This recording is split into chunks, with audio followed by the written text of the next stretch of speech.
कभी भी जो जूता जो है जो टोपी नहीं बन सकता है, और टोपी कभी जूता नहीं बन सकती। ध्यान रखना पड़ेगा।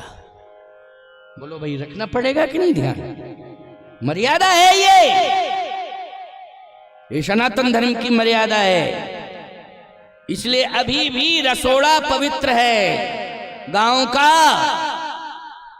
ऐसी बात नहीं, भले ही पक्के बन गए हों रसोई घर, चाहे जैसे बन गए हों, लेकिन बहू बेटियां अभी भी प्रवेश करती हैं तो विचार करके ही रसोई में प्रवेश करती हैं। भले ही ईंट पत्थर बदल गया हो, इससे क्या मतलब है, लेकिन ये बात तो है। और सुनो, चाहे 90 साल की बूढ़िया क्यों ना बैठी हो, लेकिन सिर अभी भी ढका है उसका। बोलो भाई, 90 वर्ष की बुढ़िया का भी सिर ढका हुआ है। ये मर्यादा नहीं है तो क्या है? लेकिन शहरों में सिर तो ढकता ही नहीं।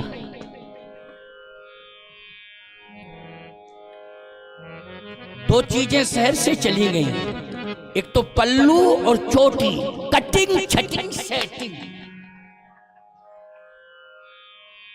सही बता रहा हूं मैं आपको, बोलो गलत कह रहा हूं? सुहागवती नारी के केश कभी छटने नहीं चाहिए, दोष है। बोलो है कि नहीं? इसके लिए कोई मेरे खिलाफ आवाज उठाए तो उठाता रहे, मैं साफ बोल रहा हूं। सुहागवती नारी के केश कभी छटने नहीं चाहिए। ये तो बच्चियां हैं छोटी छोटी, वो एक अलग बात हो गई है ना। लेकिन जब मंडप के नीचे वर्ण कर लिया है आपने, मर्यादा वहां पढ़ाई गई है, बताई गई है, सिस्टम बताया गया, तो उसका पालन होना चाहिए। क्यों? हमें संतान की जरूरत नहीं है, हमें भगवान की जरूरत है। हमारे घर में संतान के रूप में भगवान आवे। संतान तो शैतान बन जाती है। बोलो भाई, 1 लाख पूत 1.25 लाख नाती 2.25 लाख औलादें थेड़ा बढ़ के हैं, लेकिन रहा न को कुल रोबन आ रहा। हमें क्या चाहिए? हमें घर में चाहिए भगवान। हमारे बच्चे क्या बन के आवे? बोलो भाई, भगवान बन के आवे। नहीं आ रहे भगवान तो श्रवण कुमार तो आई जावे कम से कम। क्यों भैया? नहीं भगवान, चलो कोई बात नहीं है, हमें इतनी ताकत नहीं है, लेकिन श्रवण कुमार तो आ जावे कम से कम। रावण ना आवे, श्रवण आ जाए। रावण ना आवे, श्रवण आ जाए। और श्रवण का अर्थ जानते हो? माता पिता का भक्त, ये है श्रवण। बोलो, श्रवण का मतलब, श्रवण ने कभी नहीं कहा भगवान, और किसी भी इतिहास में श्रवण को भगवान नहीं लिखा है, मात्र पितृ भक्त लिखा है। बोलो, लिखा है कि नहीं श्रवण को? क्या लिखा है? मात्र पितृ भक्त लिखा है। नहीं आता है भगवान, कोई बात नहीं है, हमारे अंदर इतनी ताकत क्षमता नहीं है, लेकिन कम से कम श्रवण कुमार तो आई जाए। श्रवण कुमार माता पिता के बुढ़ापे का सहारा है। अंधे हो गए बेचारे, लेकिन सहारा बन गया कि नहीं बन गया? बुढ़ापे में कौन ऐसा व्यक्ति नहीं है जिसकी आंखों पे मोतियाबिंद नहीं आता है? बताओ जरा। सबकी आंखों पे मोतियाबिंद आ जाता है। मोतियाबिंद का अर्थ क्या हुआ? बोलो, अंधापन। बोलो, है अंधापन कि नहीं? लेकिन बोलो भैया, सहारा कौन बनता है? सहारा हमारी संतान बनती है, वही श्रवण कुमार है, वही श्रवण कुमार है। याद रखना, उस समय साधन नहीं थे, लेकिन माता पिता को तीर्थ कराना आवश्यक है। साधन नहीं थे, सड़कें नहीं थी, कहता कंधे पर ले जाओ, उद्धार हो जाए, किसी भी तरह से उद्धार हो जाए, कंधे पर धारण करके ले जाऊंगा। साधन नहीं है, इसलिए आज तो तुम्हारे पास साधन हो गए। बोलो, हो गए कि नहीं? सहज में ही माता पिता को तीर्थों में भेज सकते हो, बहुत सरल है आजकल भेजना। बोलो, है कोई कठिनाई नहीं है, कंधे पर धारण नहीं करना है, केवल विचार बनाना है कि नहीं हमें तीर्थ भेजना है। हमें नर्मदा माँ की परिक्रमा करवानी है, हमें जो है 4 धाम की यात्रा करवानी है, हमें जो है 12 ज्योतिर्लिंग का दर्शन कराना है माँ बाप को, हमें सप्तपुरियों में भेजना है, 52 शक्तिपीठों में भेजना है माँ बाप को। ये हिंदू सनातन की परंपरा है। बोलो किसकी परंपरा है? हिंदू सनातन की। जैसे इस्लामी कहता है कि हम हज की यात्रा कराएंगे अपने माँ बाप, बोलो हज की यात्रा पर भेजता है कि नहीं भेजता है? संकल्प करके भेजता है वो भेजता ही है, लेकिन खाता क्या है? मांस भक्षी होता है। लेकिन उस मांस भक्षी को भी अपनी हज दिखाई दे रही है। लेकिन तुम नवदुर्गों में फलाहार करते हो, लेकिन तुम्हें देवताओं की हद दिखाई नहीं दे रही, तुम्हें हद ही दिखाई नहीं दे रही देवताओं की। कहते हो महाराज हम बहुत सात्विकी हैं, सम्मान है तुम्हारा, तुम सात्विकी हो, लेकिन तुम्हें देवी देवताओं के द्वार पर भेजना पड़ेगा अपने माँ बाप। ये तुम्हारा धर्म कहता है, हमारा सनातन कहता है। इसमें तर्क करने की आवश्यकता नहीं है। अगर सभी ये सोच लेंगे कि हम घर में ही रहेंगे, घर में ही सब कुछ हो जाएगा, तो बोलो देवी देवताओं के मंदिर और इनके द्वार, इनकी मान्यताएं कहां जाएंगी? बोलो भाई कहां जाएंगी? मान्यताओं की रक्षा हमें करनी पड़ेगी, इसलिए उनकी चौखट पर जाके माथा पटकना पड़ेगा, माथा पटकना पड़ेगा। राजी राजी नहीं, बेराजी तुम्हारा धर्म है।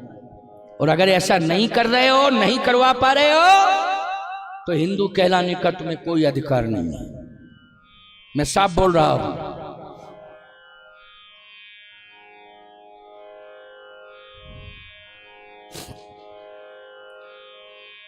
सिख भाई हैं हमारे, वो चोटी का महत्व जानते हैं। उनकी चोटी को कोई छू नहीं सकता है। तुम्हारे तो इतनी चोटी होती, उनके तो इतनी बड़ी चोटी। बोलो होती है कि नहीं होती है?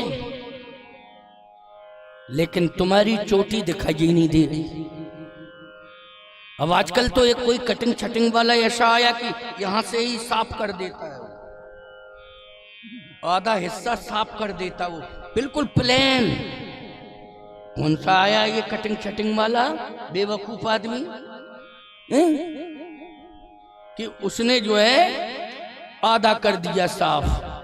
इससे ये लगता है कि बाप मरने जा रहा था, तो उसने कहा अभी से मुड़वा लो, अब वो बच गया तो कहीं आधा छोड़ दो। गलत, खबरदार, सावधान हो जाओ। चोटी रखो,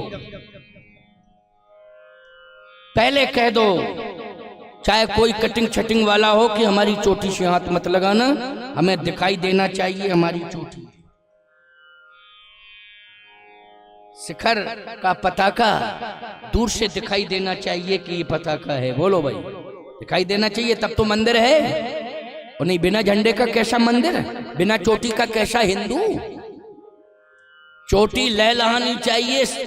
देख लो चाणक्य की चोटी, उस चोटी ने ही कमाल कर दिया था। इसलिए चोटी का महत्व है। चोटी रखो, हिंदू हो चोटी रखो रखो रखो। चोटी की परंपरा गायब नहीं होनी चाहिए। कृष्ण के भक्त हो, राम के भक्त हो, लेकिन चोटी से प्रेम नहीं है। राम से प्रेम है, कृष्ण से प्रेम, लेकिन कृष्ण की परंपरा से प्रेम नहीं है। कृष्ण क्या कह रहे हैं? मैया कब ही बढ़ेगी चोटी। कृष्ण को मानते हो, लेकिन कृष्ण की परंपरा को क्यों नहीं मानते हो? मैया मोरी मैया, मैया कब ही बढ़ेगी चोटी, मैया कब ही बढ़ेगी चोटी। अरे दूध घी खा ले, तेरी चोटी बढ़ जाएगी। कहतिक बार मोहे दूध पियत भय, फिर छोटी की छोटी, मैया कब ही बढ़ेगी चोटी। दूध तो रोज पीता हूं, लेकिन चोटी नहीं बढ़ रही है। चोटी बढ़ा, कोई ऐसी गाय का दूध पिला दे मुझे कि जिससे मेरी चोटी बढ़ जाए। कौन सी वो गाय है जिसके दूध में ये ताकत हो कि वो गाय का दूध जो है मेरी चोटी को बढ़ा दे। चोटी, सावधान हिंदुओं, चोटी रखो। ये फिल्मिस्तानियों की करेक्टर से मत जुड़ा करो। ये फिल्मिस्तानियों ने डिजाइनें दी हैं, ये बोलो दी हैं कि नहीं? फिल्मिस्तानियों ने दी। ये कपड़ों की डिजाइन, ये बालों की डिजाइन, ये किसने दी है? ये नाचने कूदने वालों ने। करोड़ों रुपया ले रहे हैं नाचने कूदने का, करोड़ों रुपया ले रहे हैं। बोलो भाई, ले रहे हैं कि नहीं? वो हमारे बच्चों को बर्बाद कर रहे हैं। ये इन सभी को, ये जितने भी हैं नाचने गाने वाले जो अमर्यादित तरीके से धन ले रहे हैं और हमारे नौजवान बच्चों को, नौजवान संतानों को भ्रमित कर रहे हैं, इनको पुरस्कार देना बंद करे भारत सरकार। मैं इनकी कला का सम्मान कर सकता हूं, लेकिन जो अमर्यादा है मैं उसका कभी समर्थन नहीं करूंगा। क्यों? मुझे चुनाव नहीं लड़ना है, ना वोट लेने। मैं साफ बात बोलूंगा, मैं साफ बात बोलूंगा। मुझे इलेक्शन थोड़ी लड़ना है, ना मुझे मुख्यमंत्री बनना है, ना प्रधानमंत्री बनना, ना राष्ट्रपति बनना है। मुझे तो प्राप्त करना है, तो परम पद प्राप्त करना है। परमात्मा के यहां मुझे चरणों में जगह मिल जाए, बस यही कामना है, कोई कामना नहीं। लेकिन हिंदुओं, अगर वो परिवर्तन नहीं हो रहा है तो तुम करो परिवर्तन। बच्चों से कह रहा हूं, नौजवान बच्चों से, कि चोटी का ध्यान रखो बच्चों। चोटी नहीं जानी चाहिए सिर से, बहुत बड़ा नुकसान हो जाएगा सनातन का, याद रखना।